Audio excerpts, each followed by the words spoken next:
Buenas tardes, continuamos con la última parte de nuestra revisión de artritis séptica. Aquí hablaremos del manejo y de las complicaciones. Entonces hay que recordar que el objetivo del manejo es la esterilización y la descompresión del espacio articular, eliminar los desechos inflamatorios y de esta manera aliviar los síntomas y prevenir las complicaciones. Tenemos que hablar de tres cosas importantes que vamos viendo poco a poquito. Entonces hablemos de la primera, el drenaje definitivo.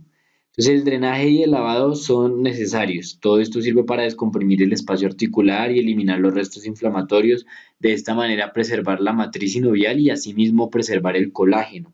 Entonces tenemos tres métodos, voy a empezar del más invasivo al menos invasivo. Tenemos primero entonces la artrotomía, la que vemos acá abajo.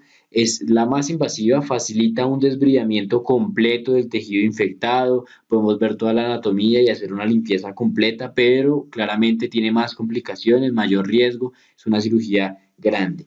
Tenemos la artroscopia, que ya es menos invasiva, también permite la irrigación en casos no tan complicados, pero asimismo también requiere anestesia y es un poco invasiva.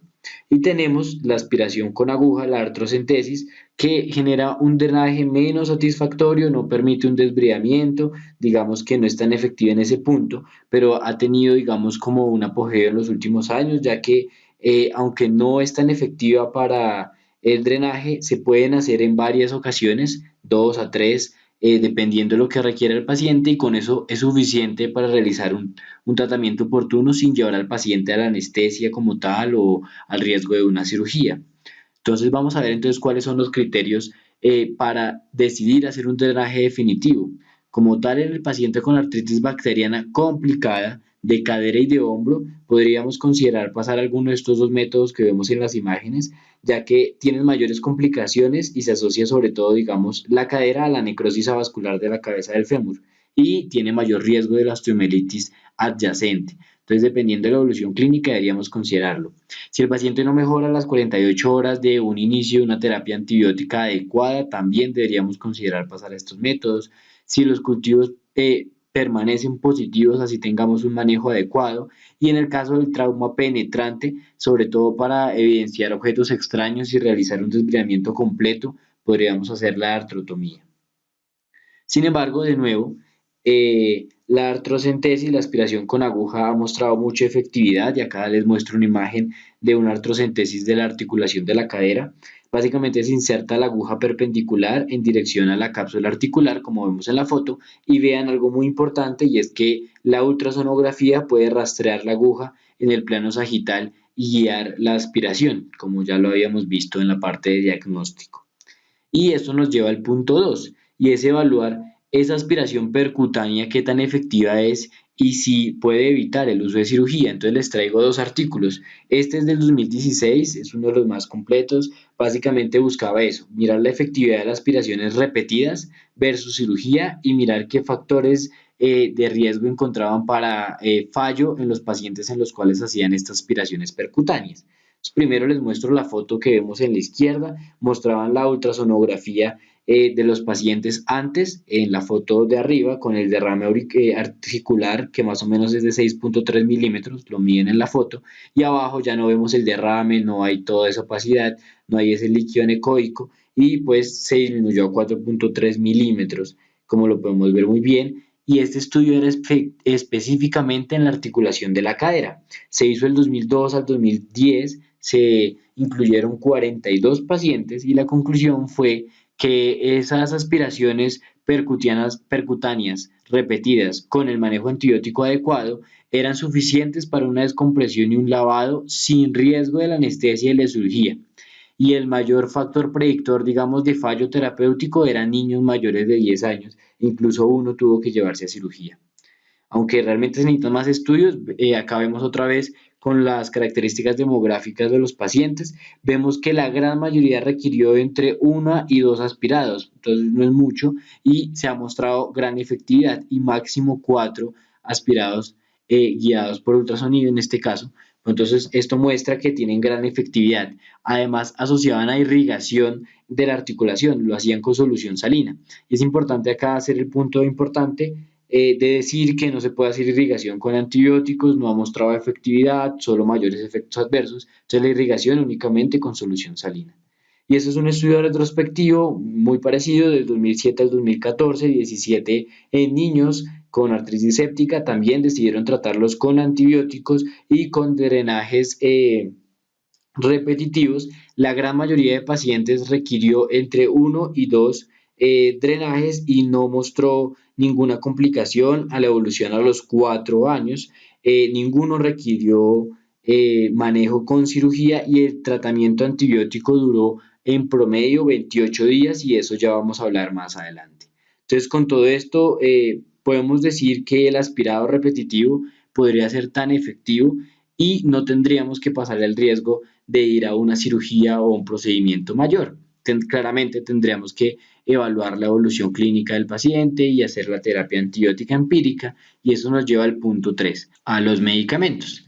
Y antes de eso, pues tenemos que hacer unas apreciaciones. Debemos hospitalizar al paciente e iniciar terapia antibiótica empírica. Antes de iniciar el manejo, debemos tomar cultivos y de eso vamos a hablar más adelantico. Eh, Tenemos que ajustar la terapia antibiótica según los resultados del cultivo, pero en general se prefieren de 4 a 5 días intravenosos y después, según evolución clínica, pasar a vía oral.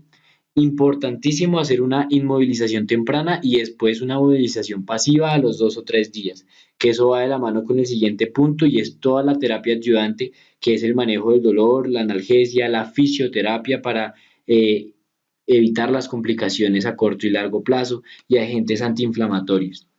Y acerca de los cultivos, les traigo este artículo que básicamente es del 2016, evaluaron de manera retrospectiva 113 pacientes y era identificar la relación entre el tiempo del inicio del antibiótico y la sensibilidad de los cultivos. Primero mostrarles que el patógeno que más identificaron fue meticilino resistente, Staphylococcus aureus, y el Staphylococcus aureus meticilino sensible. Y con estos resultados que encontraron, que la sensibilidad de los cultivos no disminuía si administraban el antibiótico antes de tomar los cultivos, tanto en la infección localizada como en pacientes con infección diseminada. Y pues eso lo vemos en la tabla 3 que vemos en la diapositiva. Además, encontraron que el uso temprano de antibióticos se asoció a un menor tiempo de estancia hospitalaria. ¿Todo esto qué nos dice? Pues de pronto el uso de antibióticos antes del cultivo no daña la sensibilidad del cultivo del líquido sinovial y sí me permite una terapia más oportuna y más rápida en los pacientes. Claramente pues tendríamos que hacer varios estudios para confirmarlo, pero pues esto es algo ya muy prometedor. Y la terapia empírica entonces, ¿cómo va a ser? Dependiendo de los patógenos que hablábamos en la etiología, que dependen también del grupo de edad. Entonces vamos a hablar primero de los menores de 3 meses, neonatos o lactantes menores. Tenemos que cubrir básicamente Staphylococcus aureus, Streptococcus agalactiae del grupo B y bacilos gram negativos. Entonces para cubrir a aureus usamos cualquier penicilina antiestafilocóxica, por ejemplo oxacilina, pero hay que considerar usar vancomicina en dos escenarios. Primero en pacientes menores de un mes que están en la UCI, ya que pues hay mayor riesgo de complicaciones, y en poblaciones donde la tasa de resistencia a la meticilina del Staphylococcus aureus sea mayor del 10 al 15%. En ellos preferimos usar vancomicina.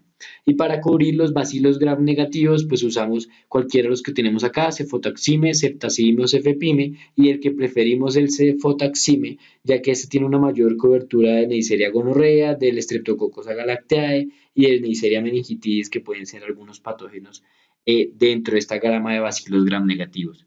Cuando usamos cefepime, de pronto si hay riesgo de pseudomonas, un paciente inmunosuprimido, con herida penetrante, bueno, casos en particular, pero tendríamos que evaluarlo. En general, esta es en menores de 3 meses.